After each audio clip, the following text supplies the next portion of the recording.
गोदी एंकरों के बुरे दिन जरूर आ गए। कुछ भी भाई चिंता ना कर, आज की लिस्ट में तुम्हारे अलावा भी और लोग हैं, क्योंकि इसने कड़ी टक्कर दे रखी है भाई को। मैं भी पूछ सकती हूँ सिद्धि जी, क्या हुआ जब आप जेल में थे?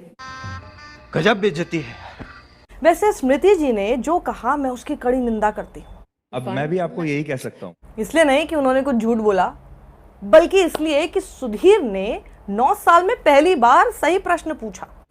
जब टमाटर 250-300 रुपए हुआ तो आपके घर में भी बात होती थी टमाटर के बारे में? और सही मंच पर सही शख्स से पूछा। इसलिए कह रही हूँ ये ट्रिविलाइजेशन हो इसी जाएगा। को व्हाट अबाउटरी कहते हैं कि मैं आपसे पूछूं, फिर आप कहेंगे कि अच्छा पहले ऐसा होता था। 9 साल तक इतनी डुगडुगी बजाने का ये सिला मिला कि मंत्री महोदया का अहंकार भूल गया, ये तो अपना आदमी है। नहीं, व्हाट अबाउटरी नहीं है। मैं भी पूछ सकती हूँ सिद्धि जी, क्या हुआ जब आप जेल में थे? द इशू इज, थोड़ी मर्यादा रखिए। फॉर इंस्टेंस, और मैं जेन्युइनली माफी चाहूंगी इसलिए क्योंकि मैंने आप पर पर्सनल कटाक्ष किया, जबकि ऑडियंस में कई लोग नहीं जानते कि मेरी मीडिया में काम की शुरुआत आपके जूनियर के नाते हुई थी। ये बड़ी अच्छी बात कही आप। लेकिन वो ठीक है, लेकिन मैं आपको यहाँ ये कहना चाहूंगा कि आपको अगर आप पर्सनल कटाक्ष करते हैं तो अपने लिए भी तैयार रहिए। हाँ बिल्कुल, मैं तैयार हूँ, मुझे कोई आपत्ति नहीं। जब आप तक बात आती है तो फिर आप आपत्ति करने लगती हैं। और सिर्फ इतना ही नहीं, इसी मंच पर एक विपक्ष के बड़े नेता, यूपी के पूर्व सीएम अखिलेश यादव भी एक बार फिर ईमानदार पत्रकारों को आईना दिखाया है कि आज तक दुनिया का सबसे बड़ा चैनल है, देश का सबसे बड़ा चैनल है। मैं आपको बधाई देता हूं। मैं उस दिन का भी इंतजार करूंगा कि दुनिया का सबसे सच्चा चैनल बने। सबसे सच्चा और अच्छा ही है।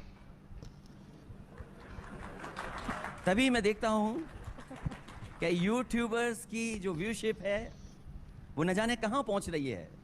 ये बात मैं भी नहीं छिपा सकता, ये बात तो आप भी जानते होंगे। सर वही तो आंकड़ा मैं दे रही हूँ कि क्योंकि आपको बोलना पड़ा चैनल के बाद यूट्यूब चैनल, तो केवल एक थी आपका यूट्यूब नहीं। जनता आज सच स्वीकार कर रही है, अच्छा सुनना चाहती है। तो कई यूट्यूब चैनल शायद बड़े बड़े चैनलों से ज्यादा उनके सब्सक्राइबर्स हैं आज। एक ही दिन में एक ही मंच पर सत्ता के चाटुकारों को विपक्ष ने ही नहीं, सत्ता पक्ष ने भी लपेट लिया। अगर हम करें तो करें क्या, बोले तो बोले क्या? ना, ये इनकी निष्पक्षता का प्रमाण नहीं है, ये इस बात का प्रमाण है कि इज्जत इनकी कोई नहीं करता।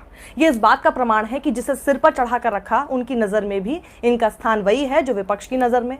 इन्हें गोदी मीडिया बनाने वाले भी इन्हें गोदी की तरह ही ट्रीट करते हैं। गजब बेइज्जती है। ये विपक्ष को बुलाते हैं बैलेंस करने के लिए, लेकिन अखिलेश यादव ने ये पहली बार नहीं किया है। वो जानते हैं उन्हें क्यों बुलाया जाता है, तो वो भी पूरा टीवी स्पेस लेकर इनकी बखिया उधेड़ाते हैं। ईमानदार पत्रकारों की सूची बनाई है, लिस्ट, नाम आपका भी है उसमें है। सच बता, उम्मीद है और मैं समझ सकता हूं क्योंकि आप देश के सबसे ईमानदार पत्रकारों में आते हैं।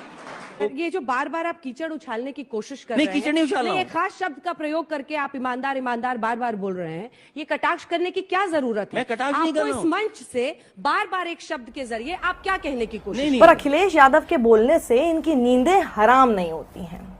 विपक्ष और जनता से गाली खाने वाले काम तो ये जानबूझकर करते हैं। जो जनता के बीच बिना सुरक्षा ना जा पाए वो काहे के पत्रकार। नींद तो हराम तब होती है जब जिनकी पूजा करो और वही तिहाड़ रिटर्न बोल जाएं। मैं भी पूछ सकती हूँ सिद्धि जी, क्या हुआ जब आप जेल में थे? The issue is, Sudhir ji की गलती ये नहीं थी कि उन्होंने स्मृति ईरानी से आज महंगे टमाटरों पर सवाल कर लिया, या ये पूछ लिया आपके घर में भी ये चर्चा होती थी कि टमाटर इतने महंगे हैं। कितना सीधा सरल सवाल था, कोई बड़ी रिसर्च भी नहीं करनी पड़ी इसके लिए। So easy you know.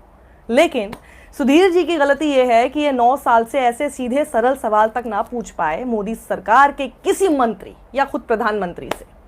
देखो इनकी पत्रकारिता, इन्हें पाकिस्तान में टमाटर 300 रुपए किलो होता दिख गया था। पाकिस्तान में खाने पीने के सामान की कीमत लगातार बढ़ रही है, यानी वहां महंगाई बहुत तेजी से बढ़ रही है। इन्हें पाकिस्तान में टमाटर महंगे होने की खबर बड़ी खबर नजर आई थी। आजकल पाकिस्तान में 1 किलो टमाटर 300 रुपए प्रति किलो तक बिक रहा है। ये भी जानते थे कि वहां के न्यूज चैनलों पर पाकिस्तान की महंगाई की खबर दिख रही थी, पर इन्हें तब भी ये नहीं लगा कि यहां के न्यूज चैनलों का क्या फर्ज नहीं है कि वो भी अपने देश की महंगाई की खबर दिखाएं। पाकिस्तान के न्यूज चैनल्स पर आजकल सिर्फ और सिर्फ महंगे टमाटर की चर्चा हो रही है। वहां के न्यूज चैनल्स के मुताबिक कराची शहर में टमाटर की औसत कीमत 250 रुपए प्रति किलोग्राम है, जबकि शहर के बाकी इलाकों में और बाहरी इलाकों में यही टमाटर 360 रुपए। मतलब खुद मान रहे हैं कि पाकिस्तान के न्यूज चैनल भी इनकी पत्रकारिता की तुलना में बेहतर थे। वो पाकिस्तान की महंगाई दिखा रहे थे और ये सिर्फ पाकिस्तान की ही महंगाई की बात कर रहे थे। इतनी खुशी मुझे आज तक। ये गरीब की रोटी की तुलना ओटीटी से ना कर रहे होते। लेकिन हमें लगता है कि अब इस इंटरनेट के युग में 2 जून की रोटी का महत्व बदल चुका है। अब लोगों को 2 जून की रोटी से ज्यादा चिंता 2 जून के डेटा की होती है। आटा और डाटा को एक तराजू में ना तोल रहे होते। और इस दौरान हमने ये पाया कि भारत में मोबाइल फोन के बढ़ते इस्तेमाल ने ज्यादातर परिवारों का मासिक खर्च पहले की तुलना में बहुत ज्यादा बढ़ा दिया है। और अब आपका सबसे ज्यादा पैसा आटे पर खर्च नहीं होता, बल्कि अब आप डेटा पर सबसे ज्यादा पैसा खर्च करते हैं। तो आज इनका ये हश्र नहीं होता। और ये मेरी शालीनता है। नहीं, बिल्कुल, मैं स्पष्ट रूप से कहती हूँ कि अगर आप मुझसे पूछें कि एक पुरुष ने किस प्रकार से क्या फ्लाइंग किस किया, वो आपकी शालीनता का दर्पण आपके लिए हो सकता है, मेरे लिए नहीं है। लेकिन मैंने आपकी शिकायत के आधार पर ये आपने लिख कर दिया। ये मैंने लिख के नहीं दिया, मैं वापस कह रही हूँ। नहीं, पर मेरा इसमें सिग्नेचर नहीं है आपका नहीं है, लेकिन आपके बारे में आपके जो और शब्द आपके साथियों ने, मैं दोबारा कह रही हूँ सुधीर जी, आपके जो शब्द हैं वो गलत है। जब महंगाई होती चली जा रही थी तब ये महंगाई के फायदे गिना रहे थे, मोदी के गुणगान कर रहे थे। 9 साल से ये सिर्फ भेड़ें चरा रहे हैं। तो यही होगा ना। सुधीर चौधरी इतनी बड़ी बात जब एक अहंकार में डूबी मंत्री ने सिर्फ महंगाई पर बात करने पर बोल डाली, तो जरा सोचिए ये आपके साथ क्या करने की कोशिश थी। कभी गौर फरमाइए और अंदर झांकिए। जब स्मृति जी ने ये कहा, मैं भी पूछ सकती हूँ सुधीर जी, क्या हुआ जब आप जेल में थे? द इशू इज आप सहम गए और ढीले पड़ गए। अब मैं भी आपको यही कह सकता हूँ। मैं वही कह रही हूँ सुधीर जी। आप भी इनसे पूछ सकते थे कि ये तो वही बात हुई कि मणिपुर का जिक्र करो और आप राहुल गांधी पर चली जाती हैं। ये तो वही बात हुई कि महिला पहलवान सड़क पर बैठी होती हैं और आप आरोपी सांसद के साथ खड़ी नजर आती हैं। ये वैसी ही बात हुई स्मृति ईरानी जी कि मणिपुर की महिलाओं को नंगा घुमाकर गैंगरेप करने से आपको पीड़ा नहीं पहुंची, पर एक कथित फ्लाइंग किस से हो गई जो आपके लिए थी भी नहीं, क्योंकि एकमात्र फुटेज जो है वो बताती है राहुल का चेहरा आपसे दूसरी दिशा में था। आप कह सकते थे कि स्मृति जी मेरे बारे में किसी और दिन बोल लीजिएगा, मेरे कोर्ट केस के बारे में किसी और दिन बात कर लीजिएगा। मैं आज बाहर हूं तो आप न्याय प्रणाली का अपमान कर रही हैं। बृजभूषण बेल पर बाहर है तो आपका अपना है, मैं बाहर हूं तो आपको पीड़ा हो रही है। अर्नब को जेल में डाला गया था तो आपको बड़ी पीड़ा हो रही थी। आप तो ट्वीट तक करके उनका समर्थन कर रही थी, जबकि आप भी जानती थी वो खुदकुशी के लिए उकसाने के आरोप में जेल में था।